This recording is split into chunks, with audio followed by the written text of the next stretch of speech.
Chapter 12. St. Lawrence River, May 1705. Temperature 48 degrees. The day of the adoption was cool and windy, with a gray sky and the ground wet from spring rains. Mercy was trembling. "Oh, Lord," she prayed, and, as in every prayer for a year and a month, she stopped there. She did not know what she was praying for, only that the presence of God was necessary. She prayed that He would know where to be and what to do. It began to rain, softly and lightly, like a baptism, thought Mercy. The Lord Himself supplies the water. In the canoe she was surrounded by Nistenha's family, but she hardly saw them and did not think of them. What would it be like to see an English child adopted? How would she feel, in her heart and in her soul, as the white blood was scrubbed out so that the Indian blood ran true and forever? She wondered if the boy wanted to be adopted. Not that it mattered. There was no choice involved. The boy would make no promises and supply no answers. It was a magical cleansing, followed by a magical welcome, and she and all the other white captives would be part of it, witnesses to the surrender of English blood. The captives did not know the boy's name, because on such a day the English name would not be spoken. They did not know if they would be allowed to talk to him, or whether he came from Deerfield or another of the many towns on the Maine or Massachusetts or New York frontiers. They did not know if he was 3 years old like Daniel, almost a man like Eben, or 14 like Joseph. Joseph and Mercy had both had birthdays since their capture. I am 12 now, thought Mercy, close to being a woman. I am treated as Nistenha's daughter, but she has never spoken of adopting me. I am still the child of Samuel Carter and his wife Mercy Brooks, sister of Nathaniel. I am still a child of Deerfield, Massachusetts. She ordered herself to show courage during this adoption. Courage for the boy's sake, she wondered, or for mine? Carefully, Mercy said, "Does the boy have a name given by his priest?" Sometimes the English name could be guessed from the French. "Jean," said her uncle. Heartbreak hit Mercy. Jean was the French way of saying John. It could not be her brother John, for he lived in Montreal and everyone said he was happy becoming French. Oh, John, Mercy thought, please God, let it be so, that he is happy. John was a popular name among Deerfield boys. This could be John Catlin, Ruth's brother, who would be 17 now. John Burt, Sally Burt's brother-in-law, who was about 20. It could be Jonathan Hoyt, Sarah's older brother, or John Stebbins, Thankful's older brother, or far more likely, John Field, age 4. Little John Field's sister Mary sat in a canoe 100 yards downriver from Mercy. Mercy was almost never permitted to speak to Mary Field. What if it was Mary's very own baby brother being adopted, whom none of them have seen in a whole year? It's nobody we know, Mercy told herself. It's a stranger, entering a strange life for good. Mercy wanted to pray that the boy John was ready, that it would be easy for him, that he would be calm. But Ruth and Mr. Williams would expect Mercy to pray for the opposite, that he would refuse the adoption, that he might even fight to escape it. Perhaps it was only Mercy whose heart was flung about like a leaf in a storm, for others were thinking mostly of the feast. Joanna said, "I hope their corn lasted longer than ours. I hope we have something to eat at the feast besides meat and fish." Kanawake had used up its corn supply weeks ago. No one had gone hungry because the game remained plentiful, but a diet of nothing but meat was exhausting. It was a long journey to the Abenaki fort of St. Francis. When they had finally clambered onto the shore, Mercy didn't like St. Francis half so much as Kanawake. It wasn't clean or well planned. Its buildings were not attractive. The fields were not orderly and had not been made ready last fall. Nor was she impressed by the housing given to the guests. In fact, she found the entire village slovenly and dirty. Mercy heard these thoughts as if someone else had uttered them. Of all the amazing things she had said to herself in the last year and a month, this was the most amazing. She had become loyal to Kanawake. During the march, when Mercy was finding the Mohawk language such a challenge and a pleasure to learn, Ruth had said to Eben, "I know why the powwow's magic is successful. The children arrive ready." The ceremony took place at the edge of the St. Francis River, smaller than the St. Lawrence, but still impressive. The spray of river against rock, of ice melt smashing into shore, leapt up to meet the rain. Sacraments must occur in the presence of water, under the sky, and in the arms of the wind. There was no Catholic priest, there was no French, only the language of the people was spoken, and the powwow, and the chief preceded each prayer and cry with the rocking refrain, "Listen, listen, listen." Joanna tugged at Mercy's clothes. "Can you see yet?" she whispered. "Who is it? Is he from Deerfield?" They were leading the boy forward. Mercy blinked away her tears and looked hard. "I don't recognize him," she said finally. "He looks about 14. Light red hair, freckles. He's tall but thin." "Hungry thin?" worried Joanna. "No, I think he hasn't gotten his growth yet. He looks to be in good health. He's handsomely made. He's not looking in our direction. He's holding himself very still. It isn't natural for him, the way it is for the Indians. He has to work at it." "He's scared then, isn't he?" said Joanna. "I will pray for him." In Mercy's mind the Lord's Prayer formed, and she had the odd experience of feeling the words doubly, Our Father in English and Pater Noster in Latin. But Joanna prayed in Mohawk. Mercy climbed up out of the prayers, saying only to the Lord that she trusted him, that he must be present for John. Then she listened. This tribe spoke Abenaki, not Mohawk, and she could follow little of it, but often at Mass, when Father Muriel spoke Latin, she could follow none of it. It was no less meaningful for that. The magic of the powwow's chant seeped through Mercy's soul. When the prayers ended, the women of John's family scrubbed him in sand so clean and pale that they must have put it through sieves to remove mud and shells and impurities. They scoured him until his skin was raw, pushing him under the rough water to rinse off his whiteness. He tried to grab a lungful of air before they dunked him, but more than once he rose, sputtering and gasping. The watchers were smiling tenderly, as one smiles at a new baby or a newly married couple. At last his mother and aunts and sisters hauled him to the shore, where they painted his face and put new clothing, embroidered and heavily fringed, on his body. As every piece touched his new Indian skin, the people cheered. They have forgiven him for being white, thought Mercy, but has he forgiven them for being red? The rain came down harder. Most people lowered their faces or pulled up their blankets and cloaks for protection, but Mercy lifted her face into the rain, so it pounded on her closed eyes and matched the pounding of her heart. "Oh, Ruth," she thought. "Oh, Mother, Father, God, I have forgiven." From the river they walked back to the town, and the boy was taken into the circle fire outside the powwow's longhouse.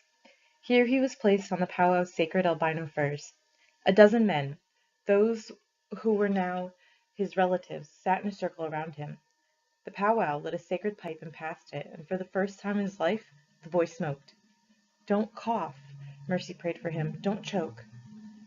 Afterwards she found out they diluted the tobacco with dried sumac leaves so to make sure he wouldn't cough on his first pull. Although the women had adopted him, it was the men who filed it by to bring gifts. The new Indian's son received a tomahawk, knives, a fine bow, a pot of vermilion paint, a beautiful black and white striped pouch made from skunk, and several necklaces. "Watch, watch," whispered Snowwalker, riveted. "This is his father. Look what his father gives him." The warrior transferred from his own body to his son's a wampum belt. Hundreds of tiny shells circled linked together like white lace. The belt was so large I had to hang from the neck instead of the waist. To give a man a belt was old-fashioned. Wampum had no value to the French and had not been used as money by the Indians for many years, but it still spoke of power and honor, and even Mercy caught her breath to see it on a white boy's body. But, of course, he was not white any longer. "My son," said the powwow, "now you are flesh of our flesh and bone of our bone." At last his real name was called aloud, the name that was plain, Annisquam, which just meant hilltop. Perhaps they had caught him at the summit of a mountain, or, considering the honor of the wampum belt, perhaps he kept his eyes on the horizon and was a future leader. Or, like Ruth, he might have done some great deed that would be told in story that evening. When the gifts and embraces were over, Annisquam was taken into the powwow's longhouse to sit alone. He would stay there for many hours, and would not be brought out well until the dancing and feasting that evening. Not one of Mercy's questions had been answered. Was he in his heart adopted? Had he in his heart accepted these new parents? Where in his heart had he placed his English parents? How did he excuse himself to his English God and his English dead? The dancing began. Along with ancient percussion instruments that crackled and rattled, rasped and banged, the St. Francis Indians had French bells, whose clear chimes rang, and even a bugle, whose notes trumpeted across the river and over the trees. "Mercy Carter!" exclaimed an English voice. "Joanna Kellogg, this is wonderful! I am so glad to see you!" An English boy flung his arms around the girls, embracing them joyfully, whirling them in circles. Half his head was plucked and shiny bald, while long dark hair hung loose and tangled from the other half. His skin was very tan, and his eyes twinkled black. He wore no shirt, jacket, or cape. He was Indian enough to ignore the cold that had settled in once the sun went down. "Ebenezer Sheldon!" cried Mercy. "I haven't seen you since the march." He had been one of the first to receive an Indian name, when the snow thawed and the prisoners had had to wade through slush up their ankles. Tonahorans had changed Mercy's moccasins now and then, hanging a wet pair from his shoulders to dry, but Ebenezer's feet had frozen, and he had lost some of his toes. He hadn't complained, in fact, he had not mentioned it. When his master discovered the injury, Ebenezer was surrounded by Indians who admired his silence. The name "Frozen Leg" was an honor. In English the name sounded crippled, but in an Indian tongue it sounded strong. The boys in Deerfield who were not named John had been named Ebenezer. That wouldn't happen in an Indian village. Each person must have a name exactly right for him, something that happened, or that reflected, or appeared. When Mercy and Joanna finished telling Frozen Leg everything that had happened to them in the past year, Mercy anxiously asked after Ebenezer's brother Remembrance. She had heard nothing of his fate. It might be too terrible to be spoken of. "We're both in Lorette," said Ebenezer cheerfully. "His family didn't come to this feast, though. Neither did Eben's. You know what is happening with Eben, don't you?" "Will he marry Sarah?" Mercy asked excitedly. "We don't know how it worked out. Tell us." "Father Muriel will honor Sarah's decision to accept Eben. I guess it's going to be quite an event. The French family does not accept Sarah's decision, and they're going ahead with their wedding plans. Eben's Indian family are going ahead with their wedding plans. There's going to be one bride, two grooms, and a lot of armed men." Ebenezer was laughing about it. Mercy certainly hoped it was safe to laugh. "I don't think anybody will actually fight," said Ebenezer. "Father Muriel will straighten it out." Mercy hadn't seen the priest in many weeks. She hoped he would visit Kanawake soon. She missed him. "You must see my brother Sam every day." He sighed, and then he shrugged. "Yes. Go easy on him when you finally see him, Mercy. He's very Indian. I've never seen anybody take to hunting the way he has. In 1 year he's become an excellent shot. His family didn't come to this feast. I expect they'll adopt him, and I expect they don't want him hearing arguments from you." "His family knows I am his sister," thought Mercy. "They did not bring him here least he talked to me." "Your little brother Benny I haven't seen," Ebenezer Sheldon went on, "but Sam has run into him.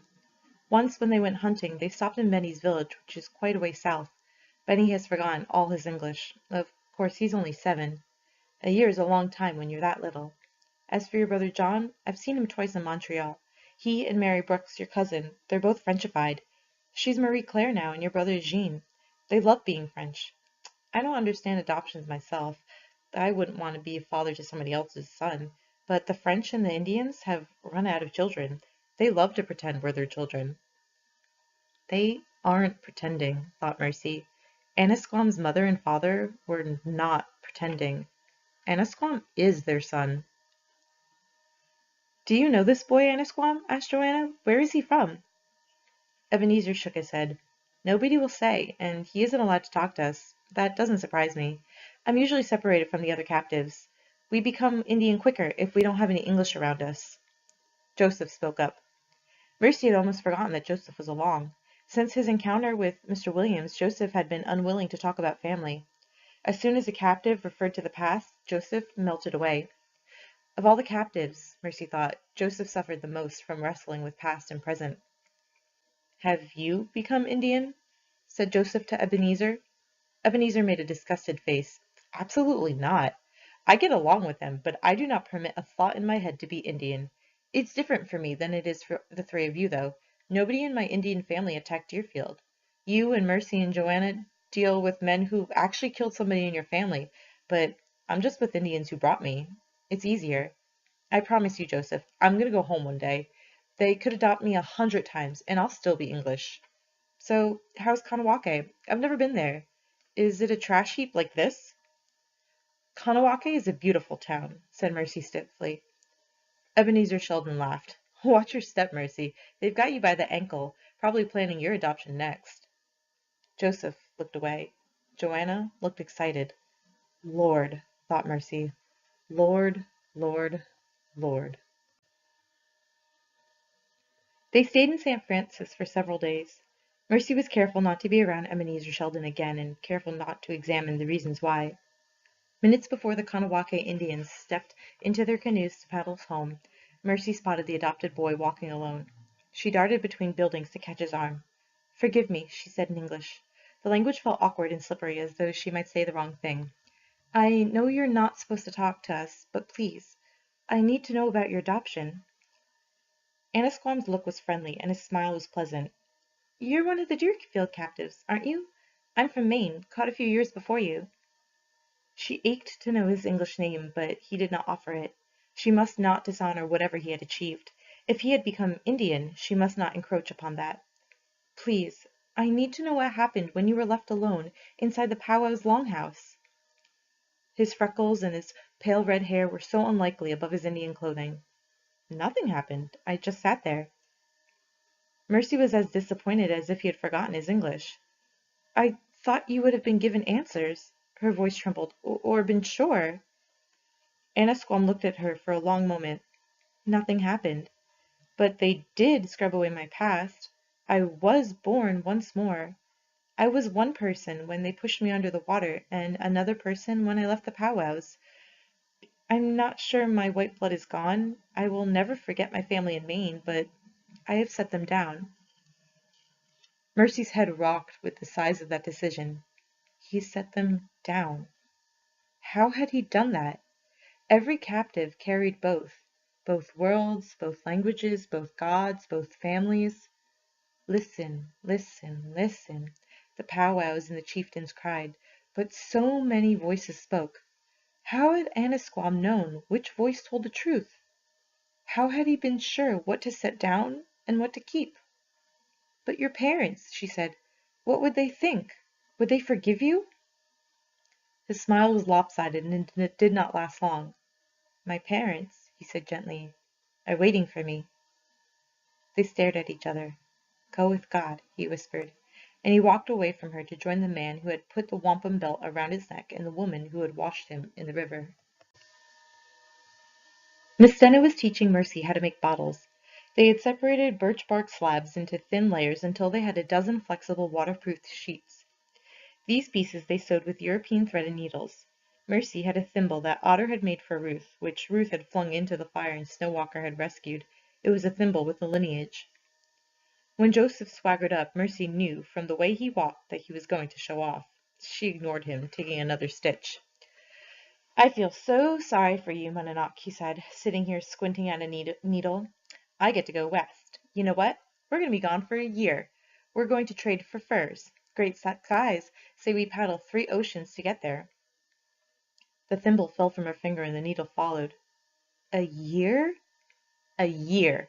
Joseph was wild with excitement. "Anasquam and the Sheldon boys are coming too. Great Sky decided today when Anasquam's father brought him here. We leave at dawn first light to pick up the Sheldons and their fathers, and we're off." How puzzling. Anasquam lived in St. Francis. Ebenezer and Remembrance Sheldon lived in Lorette. This was quite a party. Men and boys from 3 towns. Men and boys who had not previously chosen to do anything together. All the boys white, when white boys were generally kept separate from each other. "Go paddle your rivers," said Nistenha, retrieving the precious needle before it vanished. "We will not miss you men, with your fighting and yelling and wrestling."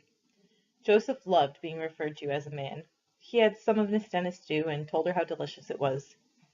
Why was the group leaving so swiftly? Mercy wondered. Indian men rambled any time of the year, but they did not casually leave on major journeys. There were public prayers to be made, provisions to be set aside, wives to be considered. A year was a great length of time. It was May. Last year the men had stayed home during the summer, resting from a winter of danger and deprivation. For them it had been a richly deserved time of sun and ball games. Besides, hunting was difficult in summer, when the leaves of trees and the thick green of grass and shrubs could hide the deer only a few feet away. She imagined Joseph leaping into the canoe, eager to do his share of paddling and prove he was a man. What an adventure! And Joseph might be easier in his heart if he was far from Montreal, far from the stranger in the fields who was really his father. Joseph had not called Great Sky father since the day of Mr. Williams' visit, but just now he'd said father to refer to the men who would accompany Ebenezer in remembrance at Annisquam. "I will make a present for you, Sow Injun," said Mercy. "Promise to wear it, and remember me during your journey. A year is a long time." But Joseph was already racing away, boasting to the boys who would be left behind. Mercy and Nistenha worked long into the dark so her gift would be ready when the boys set out at first light. It would be his first tobacco pouch, a neck sash with pockets. She fringed the bottom edges and embroidered a row of tiny red and white beads. Joseph was too young for pipe and tobacco, but one day the warriors would let him smoke, and he must be ready. She knew he would never set aside the tobacco sash, because he would be so pleased that Mercy saw him as a man. When they had finished it, Nistenha got to her feet and stirred the stew, which did not need stirring, because everybody else had been asleep for hours, and were not about to eat. "You and I, Monadnock, as soon as the men have departed, will be looking for strawberries. My favorite field is many miles away. We will carry many baskets and plan to stay several nights." Mercy did not look forward to that. Berries grew low to the ground, their leaves smothering and hiding the fruit. One basket of delicious sweet berries was worth a backache, but a dozen baskets? Mercy would be groaning with back pain every night, and the return trip home would be awkward and slow. Nistenha would choose 2 saplings, slicing away branches with a hatchet. She would walk first, and Mercy second, and on their shoulders would rest the 2 poles, and from these would hang the heavy baskets. Mercy would also have to carry a burden pack to hold all the supplies. Only yesterday, Nistenha had said she wanted a rest. She was tired from smoking so many fish. She was sick of work. Mercy slept badly.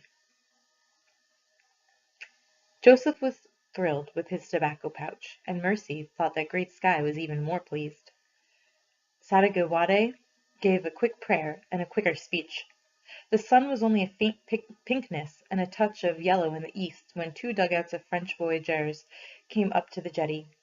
Off they went, 2 canoes of Indians, 2 boats of French, paddles digging into the water like shovels into the earth, up the great river and out of sight. For a year. She could not comprehend it. "We will leave shortly," Nistenha told Mercy. "While I prepare, I wish you to bake corn cakes. Plan for the 2 of us for a week. Snowwalker, will you do this with Monadnock?" When the girls arrived at the bake ovens, Mercy was aware of the general unease. A tension she did not usually feel among the Indians, and certainly not among women baking. There was little chatter. A surprising number of families were away. Ayangot's family had left when it was still dark. She and Snowwalker prepared a large tray of corn cakes, and as soon as they were done, beat the batter for a second batch. There was a commotion at the jetty, but Mercy did not race to see who had arrived the way she used to. A horde of hungry children had surrounded her, and she was handing out cakes as fast as she could spread the maple butter. There is nothing more pleasurable than giving food to children. "You will have to start over," said Snowwalker. "They've eaten all but 4 cakes." In Deerfield there would have been much irritation that the same chore must be repeated the very same morning, but an Indian would not think of it that way. Food was for eating, and children were for joy. Mercy turned back to see if the ovens were free so she could start her next batch, and her eyes fell on the activity at the jetty. And then there was no turning back. 8 white men stood on the stones by the river, 6 French soldiers, 1 Catholic priest, and a Deerfield survivor, Deacon Sheldon, whose sons had left at dawn to be away for a year. The woven reed tray slipped from Mercy's fingers and dropped lightly to the ground. The 4 remaining corn cakes scattered, and the dogs pounced on them. Ransom had arrived. "Stay here," said Snowwalker frantically. "You must stay here." "No," said Mercy courteously, although Mohawk had no word for no, and the closest she could come was "Jahate obete," maybe not. Snowwalker caught Mercy's wrist, but Mercy looked at her sharply and Snowwalker let go. Among Indians, your body was your own. Others could not interfere with it. No, Monadnock, whispered Snowwalker. Please, much depends on you. Mercy walked around several Indian women who stood in her path, holding out their hands and silently beseeching. Had Nistenha planned better, she and Mercy would have been miles away among the strawberries, and Mercy would never have known who had arrived in Montreal. Joseph would never know. Ebenezer and Remembrance Sheldon would never know. Eunice Williams, Ayongot, would never know. Gathering on the jetty were several Indian families, her own included. Tonahorn's mother and sisters, Snowwalker's mother, Nistenha's mother, Otter and Ruth's former family, Joanna's, Ayongot's distant relatives, Joseph's mother's family. Sadagawade wore necklaces, his neck pouch with its sacred talisman and a silver cross. The priest was one who substituted for Father Muriel, and the English deacon. Oh, the deacon! Mercy floated on waves of memory. Deacon Sheldon had built a great new house the year before the attack. Its second floor overhung the first, making it easier to defend because it was safer to shoot from those upper windows. His house hadn't saved anybody. She remembered seeing the Indians hack at the huge oak door whose hinges Deacon Sheldon had been so proud of, heavy cast-iron hinges and bolts. Mistress Sheldon had been shot right through the hole in the door. Ebenezer and Remembrance had seen it happen. Tonahorns, thought Mercy dizzily. He splits the door. But it can't have been that door. He already possessed that name. She thought of the Deerfield captives Mr. Sheldon would try to ransom. There must be dozens still alive. Of the adults, Mercy had seen only Mr. Williams. Not once had she laid eyes on another Deerfield parent. Who, thought Mercy, will return with Deacon Sheldon? My brothers? Perhaps Deacon Sheldon has already ransomed them. Perhaps even now they are on an English ship ready to sail for an English port, Boston, Massachusetts, home. And Eben and Sarah, would his Indian family have been taking on the French so that Eben could have his bride now shrug and let them sail away? Sally and Benjamin Burt, would their families surrender not only the couple but also baby Christopher, whom every Indian girl took turns cuddling? Though the Flory family, who had turned Cousin Mary into Marie Claire, had spent more money on Marie Claire's clothing than Massachusetts would raise for all the ransoms, would they hand their daughter over to Deacon Sheldon? Joanna was still in Kanawake unless they had taken her with Ayongot. Joanna, whose prayers were in Mohawk, would her family surrender her? Rebecca, the other Kellogg sister, had moved away with her Indian family months ago. And Ayongot, little Eunice Williams. Mr. Sheldon would try to get the Williams family home first because the minister was related to such important people, but Ayongot was important to her Indian family, and her strong name, planted, would work against any removal. Ruth! She must be wild with excitement. All over again Mercy saw Ruth throwing Joanna's pack into the snow, the fry pan and the leg of lamb and the knife flying all over the place. Nistenha tied a scarf over Mercy's hair. Mercy took it off. Snowwalker stepped in front of Mercy. Mercy circled her and went on. She was at the end of another journey. A world beyond Ransom seemed as unknown as Kanawake had 1 year ago. Nistenha blocked Mercy's path. All these months she had remained blackened and torn in widowhood. She did not touch Mercy, but wrapped her arms around her own body and hugged herself. "Daughter," she said to Mercy, but no sound came out. It was just the motion of dry lips. Their eyes met, and Mercy thought, "Who is this woman?" "She suffers," whispered Snowwalker, and Mercy thought, "So do I." From the jetty, the highest-ranking French officer spoke first. "My people," he said in Mohawk, "this man comes from the town of Deerfield, much known to you in war. He offers much money if you give their sons and daughters back. I am honor-bound to tell you that those who still live in Deerfield miss their children, are in much pain from their loss. The parents of Deerfield beg your forgiveness.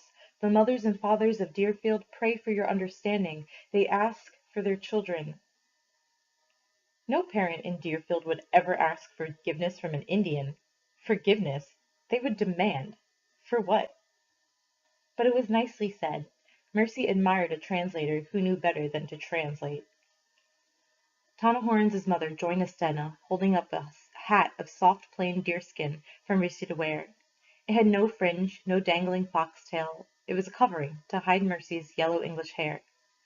The priest said, "If it is in your heart to return a child whom you yourself have come to love, the ransom money shall be yours. But remember, the English are not Catholic. Your sons and daughters will be lost to hell if they are returned." The men were trained to speak loudly, the officers so their voices could carry over wind and water, battle and gunshot, the priest so his voice would rise to God. Mercy stood inside the tight circle of older, heavier, taller women. She did not try to push through. When she was ready, she would call out. Her hair and eyes would be her proof. "How many Deerfield children are actually in Kanawake?" demanded Mr. Sheldon. He, of course, spoke English, and that had to be translated both for the soldiers and for the priests because Father Muriel alone was fluent in English. "We think there are about 15," said the priest finally, "but it is difficult to be sure. The Indians move them around, and of course the Indians themselves move quite a bit. So soon many will go to summer camps, where the fishing is better. They are not an easy people to count." "And my sons?" asked Mr. Sheldon. "My children? Where are my sons? Remembrance and Ebenezer?" "They've gone hunting." Slowly, ready to be knocked aside, Townelhorn's mother lowered the hat over Mercy's head. How soft the skin was, beaten for so many hours. "When will my sons return? When do I see them?" Mr. Sheldon's voice betrayed fury that a savage dared make the rules for a deacon from Massachusetts. "They've gone hunting," said Sadowada Gay again. Indians did not like the English habit of going over and over something. There was silence, with which Indians were comfortable and English were not. Nistenha wept. Tears ran through the soot she still applied in honor of Townelhorn's, leaving streams of sorrow on her cheeks. Mr. Sheldon shouted, "Where are my sons?" Nobody spoke. Even Mercy, who could have told him, did not speak. Listen, listen, listen, came so many voices, every adult of her first childhood and every adult of her second world. For the first time since her capture, Mercy saw Deerfield clearly, and all her relations and neighbors and friends. She saw the hills bright in autumn and heard the laughter of children coming from school, the snap of an English flag in the wind. She saw the grave of her birth mother, and she almost saw the newer graves next to it, those who had died on a snowy morning in 1704. Deacon Sheldon's voice broke. "Please, I have lost my children. Surely you know how terrible that is. Permit me at least to speak to them." "Go forward," Mercy told herself. "He cannot speak to his sons, for they have been removed, but I can tell him what he needs to know. He will lift me in his arms, crying, 'Mercy, Mercy Carter!' He will turn my face up like an offering and thank the Lord that I, who was lost, am found. But am I lost? And am I Mercy Carter? I will remember," she had promised Uncle Nathaniel. "I will remember my family, my God, and my home. I have not broken my promise. I remember my family with love. I honor my God in every way and in every language. And my home? Oh, my home. Is it here?" It seemed to Mercy that she needed more time, weeks, months, even years, to know the answer to that question. She had been thinking about it since May of 1704, and yet she did not know. Annisquam had set it down. Mercy carried it all, the burden strap of memory still cutting her forehead. The French priest asked the deacon if he would like to enter the French church and see where the children of Deerfield worshipped, but Deacon Sheldon shook his head in horror and walked back to the boat. Mercy Carter closed her eyes. Lord, Lord, Lord. Latin slipped into her prayer in Mohawk and French, and she felt herself swept away by so many languages. So many fears and hopes were the same, so many answers as hard to find in every language. When she finished speaking to the Lord, Deacon Sheldon was gone, and so was Mercy Carter. The girl who had been Mercy Carter stood for a long time watching the canoes disappear down the St. Lawrence. She had waved after Daniel, had been too crushed to wave after Sarah and Eben, and never thought of waving after Deacon Sheldon. Ransom, she thought. I didn't take it. Nistenha removed the hat, folded it, and touched the heavy gold braids. Daughter? It seemed to the girl that sky and wind and river held their peace and waited to hear. Mother, she thought, beloved Mother in heaven, forgive me. I walk now into another life. Nistenha, she said, is it your choice? For if not, my daughter, we follow them. I follow where the world took me. Mother, father, love me anyhow. I shall always love you. It is my choice, said Nistenha's daughter.